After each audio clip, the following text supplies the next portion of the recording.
Hello guys, स्वागत है आप सभी का अल्फा इंस्टीट्यूट के ऑफिशियल यूट्यूब चैनल में। गाइस, आज से हम आपको फिजिक्स की लेक्चर देने स्टार्ट कर रहा हूं, जिसमें आज मैं आपको लेक्चर नंबर 2, जिसमें आपको डेली के डेली मैं 10 इंपॉर्टेंट क्वेश्चन देता हूं। आपको 10 में से आपको 6 इंपॉर्टेंट क्वेश्चन का सलूशन मैं कराता हूं, बाकी 4 इंपॉर्टेंट क्वेश्चन आपके लिए देता हूं। आपको अपने से सॉल्व करके मुझे मेरे व्हाट्सएप नंबर पर भेजना होता है डेली के डेली। बाकी जब अगले दिन मैं लेकर आता हूं इंपॉर्टेंट क्वेश्चन, तो बाकी उन 4 क्वेश्चन जो आज का मैं 6 क्वेश्चन 10 क्वेश्चन दिया था, उसमें से 4 क्वेश्चन जो कल का है उसका मैं सलूशन करा देता हूं, साथ में 2 क्वेश्चन और का सलूशन कराता हूं, फिर मैं 4 क्वेश्चन दूंगा। इस हिसाब से डेली मैं आपको 6 क्वेश्चन कराऊंगा, कुल मिला के 70 दिनों तक कुल मिला के 420 क्वेश्चन हो जाएंगे। बोर्ड एग्जाम में आपके केवल 26 क्वेश्चन पूछे जाते हैं, जिसमें से आपको करना होता है 23 क्वेश्चन। 23 क्वेश्चन के लिए मैं 420 क्वेश्चन करा रहा हूँ गाइस। अगर इसे 70 दिनों तक डेली के डेली आप लोग कर लेते हो तो निश्चित रूप से आपके बोर्ड एग्जाम में 90% आ जाएंगे। बहुत ही एक्सपीरियंस के जरिए मैं बहुत ही अच्छे क्वेश्चंस को निकाल कर दे रहा हूँ। आज मैं जो क्वेश्चन दिया हूँ, यहाँ से आपके बोर्ड एग्जाम में 3 से 4 अंक समझ लीजिए कन्फर्म है, क्वेश्चन पूछ लिए जाते हैं। देखिए, इसमें जो ये क्वेश्चन होगा, ये 6 क्वेश्चन, 6 के 6 क्वेश्चन थियरी वाले क्वेश्चन होंगे। मैं आपके न्यूमेरिकल क्वेश्चंस के लिए अलग से सीरीज चलाऊंगा, जिसमें आपको डेली के मैं न्यूमेरिकल कराऊंगा, और डेरिवेशन के लिए मैं अलग से सीरीज चलाऊंगा। मैं पूरे फिजिक्स में 400 न्यूमेरिकल बनाया हूं, नोट्स उसका आप लोगों के लिए। मैं धीरे धीरे करके 400 न्यूमेरिकल करा दूंगा। अगर वो 400 न्यूमेरिकल को कर लेते हो तो आपके बोर्ड एग्जाम में आने वाले कोई भी क्वेश्चन इससे बाहर नहीं होंगे। फिजिक्स से डरने की जरूरत नहीं होगा। उसके साथ में करीब 47 से 50 आपके डेरिवेशन है, उसे भी मैं करा दूंगा 70 दिनों में। 2-2 डेरिवेशन आपको हफ्ते में कराऊंगा, या फिर 5-5 डेरिवेशन हफ्ते में कराऊंगा, तब पर भी 10 सप्ताह में 50 डेरिवेशन हो जाएंगे 70 दिनों में।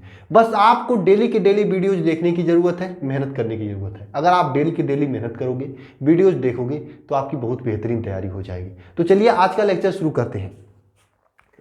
आज के लेक्चर में पहला क्वेश्चन आपके सामने है कि एप्सिलॉन नॉट का बीमा लिखिए। देखिए, एप्सिलॉन नॉट के बीमा लिखने से पहले मैं आपको कूलॉम का नियम बता देता हूं। एक साथ 2 क्वेश्चन तैयार हो जाएंगे। कूलॉम का नियम क्या होता है? जब किसी 2 आवेश Q1 Q2 है, ये एक दूसरे के पास में रखे होते हैं, तो इस पे एक बल कार्य करता है, जिसे कूलॉम्बिक बल कहते हैं। यह बल F इन दोनों आवेशों के गुणनफल के अनुक्रमानुपाती होता है, आपको मैं बताया था कूलॉम के नियम में, ठीक है। और साथ में इनके बीच की दूरी, जो मान लीजिए इनके बीच की दूरी r है, तो यह बल है जो आपका, यह इनके बीच की दूरी के वर्ग के व्युत्क्रमानुपाती होता है। यानी कूलॉम के अनुसार अगर कोई 2 आवेश पास में रखकर उस पर रखा जाए, तो उन दोनों आवेशों के बीच में एक बल कार्य करता है। बल आपका आकर्षण या प्रतिकर्षण कुछ भी हो सकता है। वह बल आपके आवेशों के गुणनफल के अनुक्रमानुपाती और उनके बीच की दूरी के व्युत्क्रम के वर्ग के व्युत्क्रमानुपाती होता है, ठीक है। अब ये जो दोनों होते हैं, इसको हम इस तरह से भी लिख सकते हैं, is proportional to Q1 Q2 upon R square, इस तरह से लिख सकते हैं। इस प्रोपोर्शनल को हटाने के लिए एक कांस्टेंट की यूज करते हैं, F is equal to K Q1 Q2 upon R square, ठीक है। और इस K का मान होता है 1/4 पाई एप्सिलॉन नॉट, और इसी एप्सिलॉन नॉट को आपका यहाँ पे बीमा लिखना है, ठीक है। तो हम बीमा लिखने के लिए कूलॉम के नियम का ही यूज करेंगे। कैसे लिखेंगे देखते हैं, आइए। आप लोग 11 बीमा लिखे होंगे, लेकिन यहाँ पर मैं बता रहा हूँ। तो यहाँ पर आप कूलॉम के नियम का ही यूज करेंगे, ठीक है। कूलॉम का नियम के अनुसार क्या होता है? कूलॉम के अनुसार क्या होता है? 1/F is equal to 1/4 pi epsilon naught Q1 Q2 upon R square, ठीक है। ये होता है। यहाँ पर मुझे एप्सिलॉन नॉट की बीमा ज्ञात करनी है, इसलिए एप्सिलॉन नॉट को इधर ले जाएंगे, F को नीचे ले जाएंगे, ठीक है। Epsilon naught is equal to क्या हो जाएगा? Q1 Q2 upon R square F 1/4 pi, तो ये रहेगा ही 4 पाई, इससे कोई मतलब नहीं है। अब आपको मालूम होना चाहिए Q का जो बीमा क्या होता है। Q का बीमा होता है 80, 2 Q है इसलिए 280 हो जाएगा, ठीक है। नीचे R का बीमा क्या होता है? L square. F का बीमा क्या होता है? ML T-2, ये होता है। इसे सॉल्व करेंगे, आपका अपसालन का बीमा आ जाएगा। अपसालन का बीमा क्या आ जाएगा बताइए, अपसालन का बीमा क्या आ जाएगा? देखना यहाँ पर, ये यम ऊपर जाके यम -1 हो जाएगा, यल स्क्वायर और यल ये दोनों मिलके -L3 हो जाएंगे, और ये टी स्क्वायर ऊपर जाएगा T⁴, टी स्क्वायर हो जाएगा, और ये 2t मतलब T⁴ और a स्क्वायर, इस तरह से होता है। ये आपका इसका बीमा हो गया, किसका? अपसालन का। दूसरा क्वेश्चन आपके सामने क्या है? स्थिर वैद्युति संबंधी गॉस का नियम। देखिए अभी मैं बताऊंगा, सभी क्वेश्चन को देख लीजिए। तीसरा है कि वैद्युत विभव की बीमा मात्रक और परिभाषा लिखिए। तीसरा है प्रकाश का अपवर्तन क्या समझते हो आप लोग इससे। चौथा μ0 और अपसालन नॉट के गुणनफल का मान ज्ञात करना है। लास्ट क्वेश्चन है बायो-सैवर्ट का नियम। ये सभी चीजें आपको बताएंगे। पहला क्वेश्चन मैं उम्मीद करता हूँ आपको क्लियर हो गया होगा कि अपसालन नॉट का बीमा ये होता है, और कूलाम का नियम साथ साथ में क्लियर हुआ होगा। दो चीजें क्लियर हुई होंगी। अब चलते हैं नेक्स्ट क्वेश्चन की तरफ। नेक्स्ट क्वेश्चन क्या है? वैद्युत, पहले क्वेश्चन को हम ड्रॉप कर लेते हैं। वैद्युत स्थिर वैद्युति संबंधी गॉस का नियम। गॉस का नियम क्या है? किसी बंद पृष्ठ से गुजरने वाला वैद्युत फ्लक्स फाई बंद पृष्ठ के जो आवेश होते हैं उसके 1/ε0 गुना होता है। आप लोग लिखिएगा, इस नियम के अनुसार किसी बंद पृष्ठ से गुजरने वाला वैद्युत फ्लक्स फाई उस पृष्ठ के परिबद्ध आवेश का 1/ε0 गुना होता है। मान लेते हैं ये कोई बंद पृष्ठ है, ठीक है, ठीक है, इससे गुजरने वाला जो है वैद्युत फ्लक्स क्या होगा? इस बंद पृष्ठ से जो आपका आवेश है, आवेश के 1/ε0 गुना के बराबर होगा। फिर से समझना कि इस नियम के अनुसार किसी बंद पृष्ठ से गुजरने वाला वैद्युत फ्लक्स फाई उस बंद पृष्ठ के परिबद्ध आवेश का 1/ε0 गुना होता है। वैद्युत स्थिर वैद्युति संबंधी गॉस का नियम है। एक लाइन दो लाइन के डिफिनीशन है। अगर आप किताब में देखोगे खूब ज़्यादा से दिया होता है, मतलब नहीं रखना उन सभी चीज़ों से, आपको सीधे सीधे ये डिफिनीशन याद रखना है, क्योंकि फालतू चीज़ें नहीं पढ़नी है। अगर एग्जामिनर के सामने वही चीज़ें रखोगे जो वो पढ़ना चाहता है तो नंबर अच्छा देगा। फालतू चीज़ें रखोगे तो एग्जामिनर के पास इतना एक्सपीरियंस होता है ना, वो समझ जाता है। इसलिए 2 लाइन की परिभाषा लिखा करो, साफ साफ लिखा करो। काफ़ी भरने से मतलब नहीं होता है, साफ साफ लिखोगे। ये कोई इतिहास भूगोल नहीं है काफ़ी भरने वाला, ये साइंस है। साइंस में कम शब्द में अच्छे से अच्छे लिखा जाता है, ठीक है। लिखना है अगर आपको गॉस का नियम लिखना है, इस नियम के अनुसार किसी बंद पृष्ठ से गुजरने वाला वैद्युत फ्लक्स फाई उस पृष्ठ के परिबद्ध आवेश का 1/ε0 गुना होता है। उस बंद पृष्ठ के परिबद्ध आवेश का 1/ε0 गुना होता है। मान लीजिए कोई बंद पृष्ठ पे जो आवेश है Q है, तो Q का 1/ε0 गुना आपका फाई होगा। ये गॉस का नियम हो गया, ठीक है। इसके बाद चलते हैं थर्ड क्वेश्चन की तरफ, वैद्युत विभव की तरफ। आप लोगों को समझ में आ रहा है कि नहीं, ये कमेंट बॉक्स में लिखना। अगर आप लोग पढ़ाई किए होगे, थोड़ा मोड़ा पढ़े होगे तो समझ में आएगा, नहीं पढ़े होगे तो परेशान मत होना।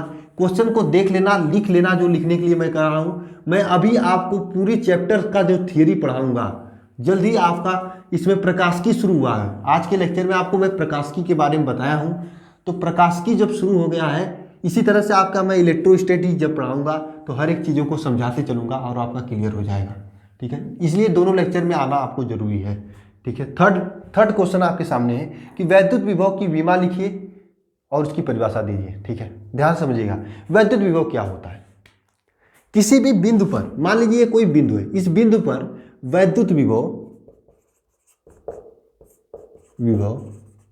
ध्यान समझना, किसी भी बिंदु पर वैद्युत विभव, एक कोई आवेश है Q यहाँ पर, इसको यहाँ से उठाकर, मतलब अनंत से उठाकर इस बिंदु तक लाने में जो कार्य किया जाता है, उस कार्य और उस आवेश के अनुपात को कहते हैं वैद्युत विभव। फिर से समझना, किसी भी बिंदु पर वैद्युत विभव, किसी भी बिंदु पर विद्युत विभव किसी आवेश को अनंत से उस बिंदु तक लाने में किए गए कार्य और उस आवेश के अनुपात को कहते हैं। किसी भी बिंदु पर विद्युत विभव किसी आवेश को अनंत से उस बिंदु तक लाने में किया गया कार्य और उस आवेश के अनुपात को कहते हैं क्या? विद्युत विभव। फिर से समझना, यहाँ पर डिफिनीशन लिखा हुआ है। जैसे मान लीजिए ये आवेश है आपका, समझ लेना, उसके बाद डिफिनीशन मैं लिखा हूँ उसे लिख लेना, आपको याद हो जाएगा। आवेश पढ़ने का अच्छा तरीका होता है इससे। ऐसे क्या होता है कि एक ही साथ कई चैप्टर्स का आपके दिमाग में थ्योरी चलने लगती है और याद भी होता है। आप इसका एक सेपरेट लेक्चर का, इस लेक्चर का एक नोट्स बना लेना आप लोग, बहुत हेल्प करेगा एग्जाम के टाइम में आपको, ये समझ लेना। जैसे मैं बताता हूँ वैसे ही बना लेना, ये से फिगर भी बना लेना। ये कोई एक आवेश है जो कि अनंत पर है, कहाँ पर अनंत है, यहाँ से उठाकर आप यहाँ पर ला रहे हो इस बिंदु पर, समझ लेना। आप कोई कहीं से, मान लीजिए कहीं मार्केट से कुछ चीज़ अपने घर लेकर आ रहे हो, उसी प्रकार से ये आवेश है जो कि अनंत से आप अपने घर पर लेकर आ रहे हो या आप एक बिंदु तक लेकर आ रहे हो। यहाँ पर आपको कोई कार्य तो करना ही पड़ेगा, कार्य तो करना पड़ेगा। जैसे मान लो आप जो है मार्केट में सब्जी लाने गए, तो मार्केट में सब्जी लाने गए हो तो मार्केट से सब्जी अपने घर लेकर आ रहे हो, बाइक से गए हो, बाइक से गए हो ना, मार्केट से सब्जी अपने घर लेकर आ रहे हो बाइक से, तो बाइक द्वारा कार्य किया जाएगा, जो कार्य किया जाएगा बाइक द्वारा वह आपके बाइक का तेल खत्म होगा, तो वही कार्य जो हो रहा है आपका वह कार्य, और जो सब्जी लेकर आए उस सब्जी से भाग दे दो, वैद्युत विभव हो जाएगा। फिर से समझना, किसी आवेश को अनंत से एक निश्चित बिंदु तक लेकर आने में किए गए कार्य और इस आवेश के अनुपात को वैद्युत विभव कहते हैं। यहाँ पर डिफिनेशन लिखे हैं, वैद्युत क्षेत्र में स्थित किसी बिंदु पर वैद्युत विभव एक परीक्षण आवेश को अनंत से उस बिंदु तक लाने में किए कार्य तथा उस आवेश के परिमाण के अनुपात को वैद्युत विभव कहते हैं। इसे भी से निरूपित किया जाता है। ठीक है, इसके मात्रक की बात करें तो कैसे निकालें। देखिए वैद्युत विभव का मात्रक क्या होता है, निकालने के लिए वैद्युत इस कार्य का मात्रक क्या होता है, जूल होता है, और ये आवेश का मात्रक क्या होता है, क्यू मतलब आवेश का मात्रक कूलाम होता है। तो वैद्युत विभव का मात्रक क्या होता है, जूल प्रति कूलाम। अगर इसके विमा की बात करें तो विमा कैसे निकालेंगे, आपको मालूम होगा विमा कैसे निकालते हैं, और मैं आपको दे रहा हूं आज एक विमा निकाला हूं अभी एप्सिलॉन नॉट का, इसमें भी वही क्यू है, क्यू का मतलब 80 होता है, डब्ल्यू का क्या होता है आपको मालूम होगा, कार्य का बीमा क्या होता है ये आपको मालूम है, और कमेंट बॉक्स में लिखकर मुझे बताना इसका बीमा क्या होगा, ताकि आप लोगों को याद रहे। मैं बता दूंगा तो भूल जाएगा। ठीक है, चौथा प्रश्न है आपके सामने कि प्रकाश का अपवर्तन क्या होता है। देखिए जब प्रकाश जो होता है, लाइट एक माध्यम से दूसरे माध्यम में जाती है, तो ध्यान से समझना, यहाँ पर प्रकाश का अपवर्तन मैं बताने जा रहा हूँ आपको। ये आपका एक माध्यम है, ये मान लीजिए ऊपर वायु है नीचे जल है, ठीक है, एक मान लीजिए लंबवत है, ठीक है, अभिलंब है। ध्यान से समझना परिभाषा इसका, जब कोई प्रकाश एक माध्यम से, इस माध्यम मतलब वायु वाले माध्यम से, वायु वाले माध्यम से जल माध्यम में जा रही है, ये आपका कोई प्रकाश एक माध्यम से दूसरे माध्यम में जाती है तो प्रकाश के वेग में और दिशा में परिवर्तन हो जाता है, उसे कहते हैं प्रकाश की अपवर्तन। इस घटना को कहते हैं प्रकाश की अपवर्तन। डिफिनीशन लिखेंगे तो समझ में आएगा। जब कोई प्रकाश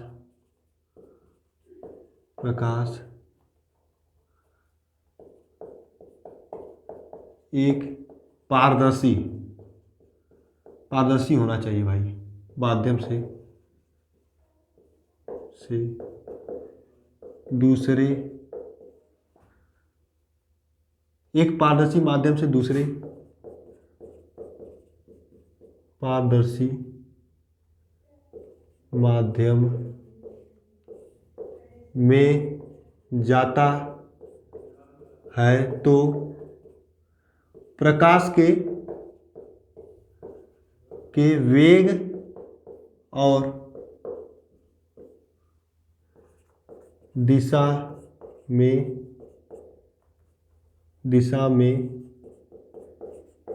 परिवर्तन हो जाता है। यह घटना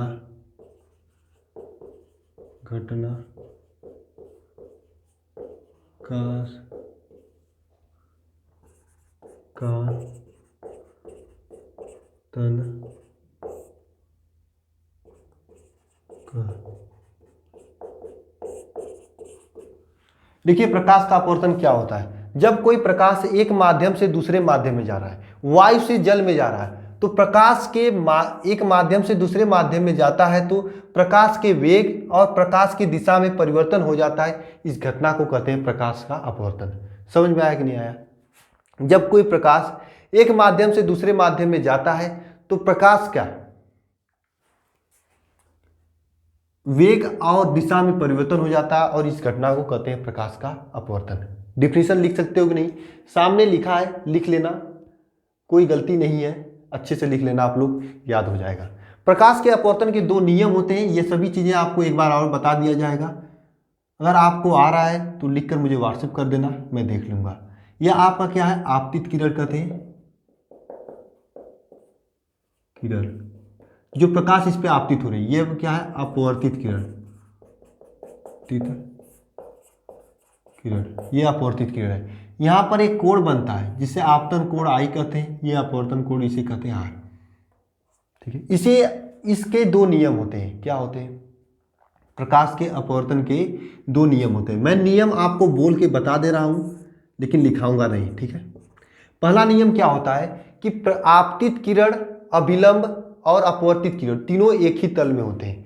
आपतित किरण, अभिलंब और अपवर्तित किरण, ऐसे लिखेंगे इसको, आपतित किरण, अभिलंब तथा आपतित किरण तथा अपवर्तित किरण तथा आपतन बिंदु पर अभिलंब तीनों एक ही तल में होते हैं। आपतित किरण, अभिलंब, अपवर्तित किरण तथा आपतन बिंदु पर अभिलंब तीनों एक ही तल में होते हैं। देखना यहाँ फिर से, आपतित किरण है यह अपवर्तित किरण है, यह अभिलंब है, आपतन बिंदु यह है, आपतन बिंदु पर अभिलंब, तीनों के तीनों एक ही तल में होते हैं, मतलब एक ही पेपर में होते हैं, एक ही तल में होते हैं। देखकर आप समझ सकते हो, यह अपवर्तन के प्रथम नियम है। सेकेंड नियम क्या होता है, आपतन बिंदु का ज्या, मतलब आपतन बिंदु क्या है, साइन आई, यह आपतन कोण है, और अपवर्तन कोण साइन आर, ये दोनों एक निश्चित अनुपात में होते हैं, एक नियत होते हैं। इसे स्नेल का नियम भी कहते हैं, ठीक है, इसे स्नेल का नियम भी कहते हैं। सेकेंड नियम क्या है आपका कि आपतन कोण तथा अपवर्तन कोण की ज्या, मतलब साइन, एक निश्चित अनुपात में होते हैं, एक नियत होते हैं, ठीक है, ये होते हैं। आपतन कोण तथा अपवर्तन कोण का जो है ये, उसका साइन ले लें तो एक निश्चित अनुपात में होता है, नियत होता है। ये सेकेंड नियम है। बोलिए आपको समझ में आएगा नहीं अपवर्तन के नियम, नहीं समझ में आया होगा। अपवर्तन यहाँ तक आपको समझ में आया है ना, अपवर्तन के नियम को हम अलग से आपको कभी बता देंगे, ठीक है। चलते हैं नेक्स्ट क्वेश्चन की तरफ। म्यू नॉट और अपसालन नॉट का मान ज्ञात करना। क्या मान होता है, जिसको आ रहा है कमेंट बॉक्स में कमेंट कर दे, जिसको नहीं आ रहा है ध्यान से देखते रहे, समझ में आ जाएगा।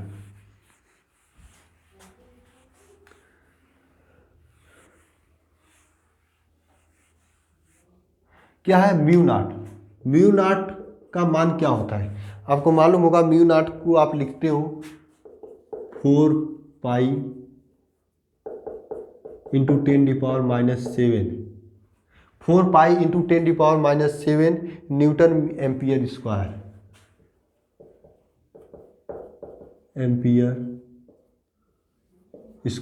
ये हो गया। अपसालन नॉट का मान क्या है, अपसालन नॉट का मान होता है 1/4 पाई, ठीक है, 1/4 पाई, ठीक है,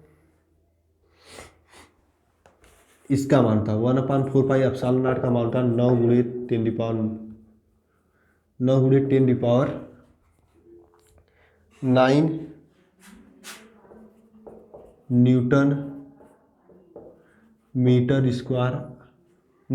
10⁹ newton metre square coulomb square, ठीक है। फिर से समझना, इसका मान होता है 1/4 पाई, अपसालन नॉट का मान होता है 9 × 10⁹ न्यूटन मीटर कूलम स्क्वायर। इसका म्यू नॉट का मान था 4 पाई अपसालन नॉट इंटू 10⁻⁷। आपको मान किसका ज्ञात करना है, म्यू नॉट और अपसालन नॉट, इसका मान ज्ञात करना है। तो यहाँ से अपसालन नॉट का मान ज्ञात करते हैं, करेंगे। अपसालन नॉट इज इक्वल टू क्या आ जाएगा, 1/4 पाई 9 इंटू 10⁹, यह आ जाएगा ना अपसालन नॉट का मान, ठीक है। और म्यू नॉट का मान 4 पाई इंटू 10⁻⁷ है ही। तो हम क्या करने वाले हैं यहाँ पर, ध्यान से समझना। ये आपका एक समीकरण नंबर 1 हो गया, ये समीकरण नंबर 2 हो गया।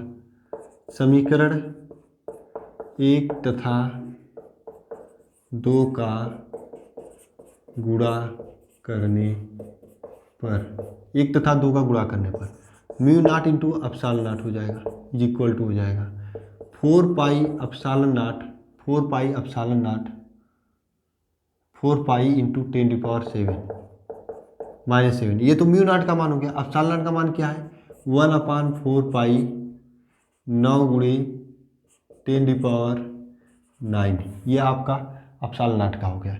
ये आपका इससे कट जाएगा 4 पाई से, और बचेगा नीचे क्या, mu naught is equal to mu naught is epsilon naught is equal to 1/9 into 10⁻16, ये बचेगा आपका 16, मतलब 16 बचेगा। म्यू नॉट अपसाल नॉट को लिख सकते हो आप लोग 1/3 गुणे 10⁻8 का होल स्क्वायर। ये जो आपका बना है, ये 3 गुणे 10⁻8 का होल स्क्वायर को क्या कहते हैं, प्रकाश की चाल सी स्क्वायर। इसे लिख सकते हो mu naught epsilon naught is equal to 1/c²। ये होता है इसका मान, म्यू नॉट और अपसाल नॉट का। और यह आपके बोर्ड एग्जाम में पूछा भी जाता है, इंपॉर्टेंट क्वेश्चन है, तैयार कर लीजिएगा। इसके बाद गाइस आपके पास एक और क्वेश्चन है बायो सेवर्ट का नियम। मैं आज आपको नहीं बताने वाला हूँ, इसे आप लोग स्वयं से तैयार करना, ठीक है। लिखकर मुझे व्हाट्सएप करना। कल से आपको 6 क्वेश्चन की जगह 10 क्वेश्चन मिलेगा, जिसमें से 6 क्वेश्चन मैं आपको बताऊंगा, बाकी 4 क्वेश्चन आपके लिए होमवर्क होगा। अच्छे से पढ़ाई करना, मन लगा के पढ़ाई करना, डेली के डेली पढ़ाई करना, और क्वेश्चन में क्लास में डेली के डेली आना। 70 दिनों में आपकी बेहतरीन तैयारी हो जाएगी, अगर अभी तक नहीं पढ़े हो। अगर पढ़े हो तो आपका अच्छे से अच्छी रिवीजन हो जाएगी। समझ लीजिए आप अंतिम कील ठोकोगे अपने परसेंटेज में, बहुत ही अच्छे तरीके से परसेंटेज आएगा। और इसके बाद आपकी जो थियरी क्लास आने वाली है उसे भी देखना आप लोग, आपके लिए काफ़ी बेनिफिट होगा। तो मिलते हैं नेक्स्ट वीडियो में। वीडियो देखने के लिए धन्यवाद।